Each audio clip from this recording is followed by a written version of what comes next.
So here we have a German anti-tank weapon that's been preserved. This is at Juno Beach. Now you can see there's some other guns out there. I'll try to get over there in a second here. I think a lot of people forget that or don't realize that the D-Day landings included an incredible amount of tanks. We always see in movies and stuff, we always see you know, just the Higgins boats, the landing craft filled with infantry soldiers storming the beaches, and they were obviously a huge part.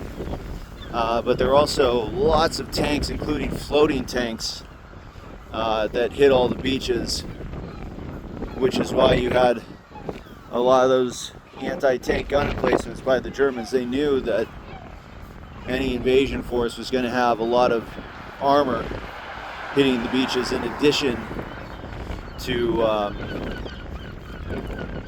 infantry. Again, you know, Hitler, as I talked about last night at Sword Beach, Hitler insisted on getting his beauty rest, and so no one woke him up until about 11 a.m., about 5 hours after the invasion started. And Hitler insisted on being the one to command all resources, particularly the Panzer tanks, the Panzer divisions that were set to defend the beaches. And even though there were desperate requests from German commanders out in the field for Panzer tanks to come out and try to fight off the landing forces out here, Hitler slept right through it.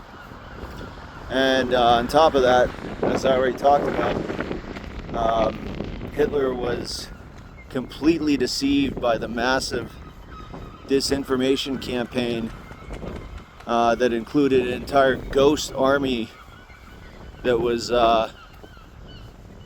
commanded quote unquote by General Patton, and they chose Patton to do it because he was a very feared general by the Germans.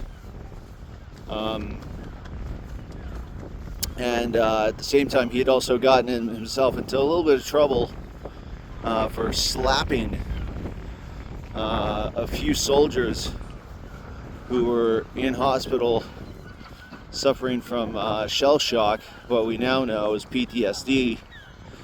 And even back then, the British considered even a superior officer slapping just like a private, you know, just the lowest ranking soldier, they considered that to be just absolutely abhorrent. And so Patton got himself into some pretty hot water for a while, and so that kind of made him the perfect candidate to command the ghost army, the fake army that made Hitler and the rest of the German military command think that the Pas de Calais was the real landing site for the invasion and not these Normandy beaches.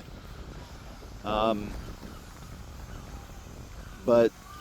yeah, Hitler slept right through all of it and still would not deploy any of his Panzer units to any of the Normandy beaches because he still thought that they were that was the decoy invasion, and so he held the Panzer units back, waiting for the real invasion at the Pas de Calais that never actually came.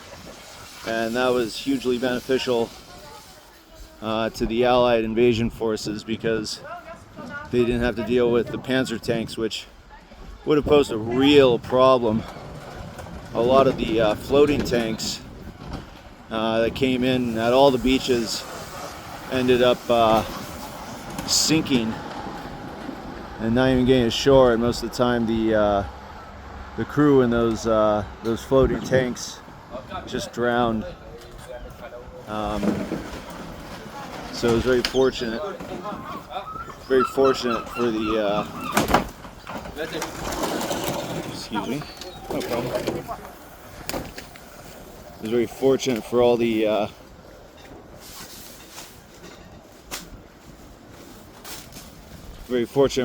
Allied invasion forces that they did not have to deal with those Panzer units, because that would pose some major issues. In all likelihood, they still would have, the Allies still would have been able to establish beachheads, even if they had to deal with the Panzer units, and they were fully prepared and expecting to deal with them. They did not think that Hitler was actually going to get fooled so much.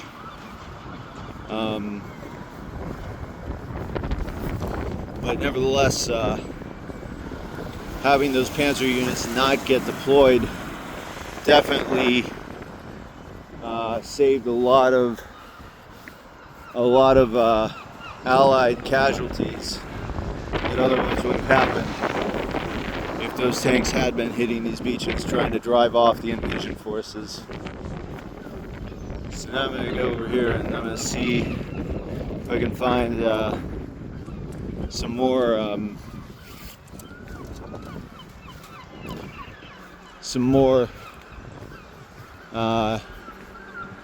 preserved German structures over here. Seems like I might be able to find some stuff. I can see that there's some guns over there. But yep, pretty interesting about Juno and just the general Allied invasion. Another thing to keep in mind, just as like a fun little factoid here, is that Operation Overlord was the operation that was the full liberation of Nazi-occupied France.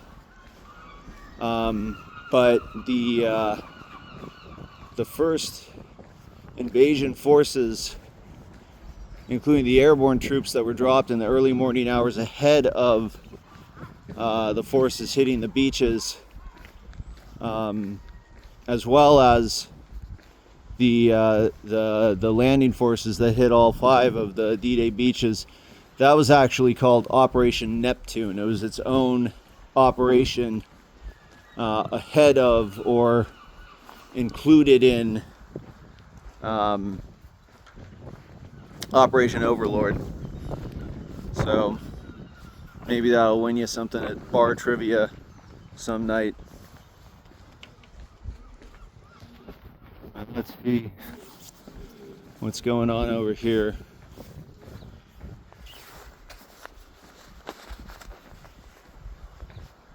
Such a beautiful area, and now you can see there's just yachts and lots of fishing going on.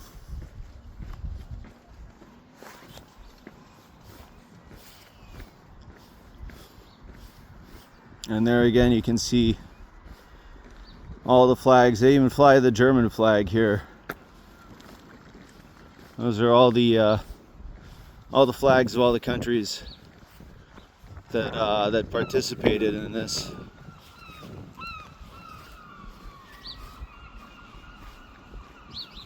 You know, you don't want to forget that Australia, of course, Norway,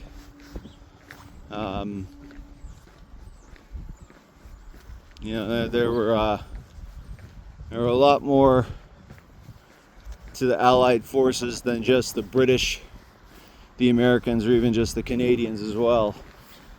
It was a lot of different countries that participated in all this.